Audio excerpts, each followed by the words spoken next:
పాఠశాల ప్రధానోపాధ్యాయులు వారికి, టీచర్స్ అందరికీ, మరియు గ్రామ పెద్ద బ్రహ్మానందరెడ్డి అన్న గారికి, విద్యార్థుల మరియు విద్యార్థినుల తల్లిదండ్రుల అందరికీ మరియు విద్యార్థులందరికీ కూడా నమస్కారాలు.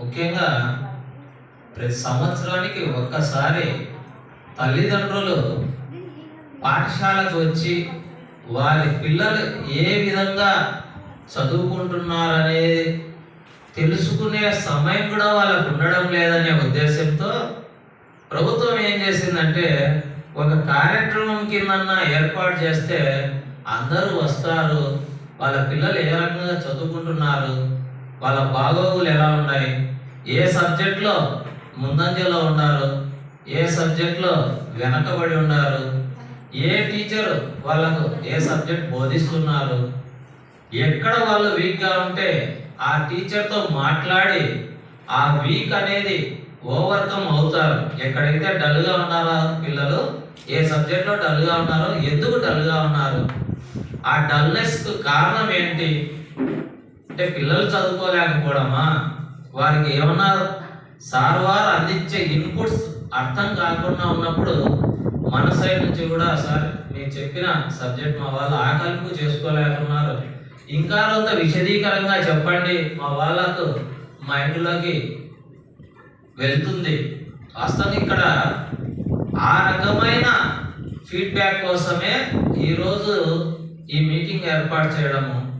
మరియు మీ అందరికీ కూడా 13,000 రూపాయలు ఒక బాబు ఉంటే లేదా ఇద్దరు పిల్లలు ఉంటే 26,000 రూపాయలు, నలుగురు దాకా ఉన్నా కూడా 52,000 రూపాయలు మీ అకౌంట్లోకి ఇస్తున్నారంటే ఆ డబ్బులు తీసుకునే సంతోషంతో పాటు కేవలం డబ్బులు అకౌంట్లో వేస్తే అయిపోయింది వాస్తవంగా.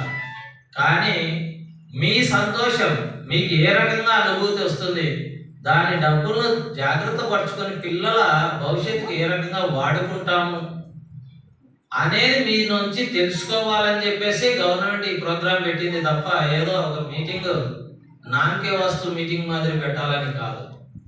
మీ ఆనందం అంటే ప్రతి ఒక్కరికి కూడా మా పిల్లవాళ్ళు ఎట్లా చదువుతున్నారు అనేది ధ్యాస ఉండాలి వాస్తవంగా.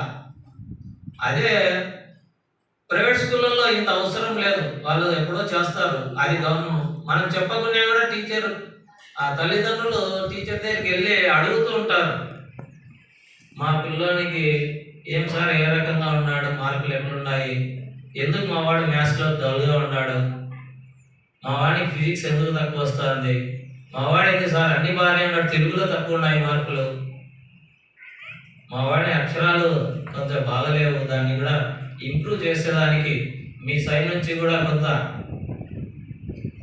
చేయూతనివ్వండి సార్ అని చెప్పేసి తల్లిదండ్రులు వెళ్ళి అడుగుతారు. ఎందుకంటే అక్కడ మన జోబు నుంచి డబ్బులు కడతాం కాబట్టి, అంటే మనం పెట్టుబడి పెడుతున్నాం కాబట్టి.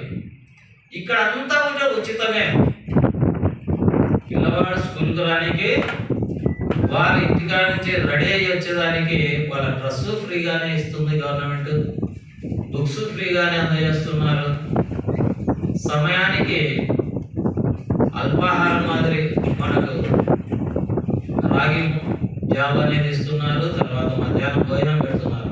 ఇన్ని చేస్తుంటే అసలు మన పిల్లవాడు ఏ రకంగా చదువుతున్నాడనే ఆలోచించాలా అనేది మనకు ఎందుకు పెద్దలకు రాదు, తల్లిదండ్రులకు ఆ ఆలోచన ఉండాలి కదా వాస్తవంగా.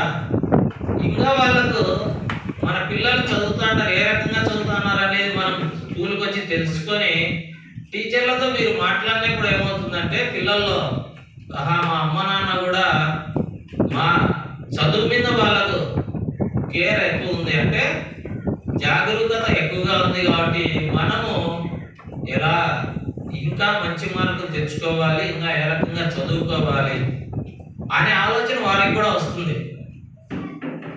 అందుకోసమే తల్లిదండ్రులు రమ్మన్నాం. కానీ అదృష్టమో దురదృష్టమో ప్రజల అవగాహన లేకపోవడము. కానీ ఇప్పుడు వాస్తవంగా అయితే ఇప్పుడు ఉన్నట్టు లేదు, నువ్వు ఉపాధి పని పెట్టినావు సార్, ఉపాధి పనికి వచ్చినావు అంటారు. ఇప్పుడు ఉపాధి పని పెట్టడానికి లేదు, నాకు కొన్ని అడ్డంకులు ఉన్నాయి. పోనీ రైతు పనులు ఏమైనా ఎక్కువగా ఉన్నాయంటే అవి కూడా చాలా స్వల్పంగా ఉంటాయి. ఎక్కడో బోర్లు ఉన్నటువంటి వారు వేశారు. ఎంతమంది రాకూడదు? 100 మంది పిల్లలుంటే కనీసం 80 మంది పేరెంట్స్ వస్తే అప్పుడు సంతోషంగా ఉంటారు. ఈ మీటింగ్ ఏర్పాటు చేసింది చాలా ఫలవంతంగా జరుగుతుంది అనేది మీటింగ్ కూడా సార్థకత వస్తుంది. ఇక్కడ చూస్తే ఎక్కువ సమంగానే ఉన్నారు, కొంత అబ్బాయిలు కన్నా అమ్మాయిలు కొంత ఎక్కువ ఉన్నారు. ఇంకా అమ్మాయిల చదువు విషయంలో లాస్ట్ ఇయర్ కూడా ఇక్కడ అమ్మాయిలు అక్కడ లేదు సార్, పోయింది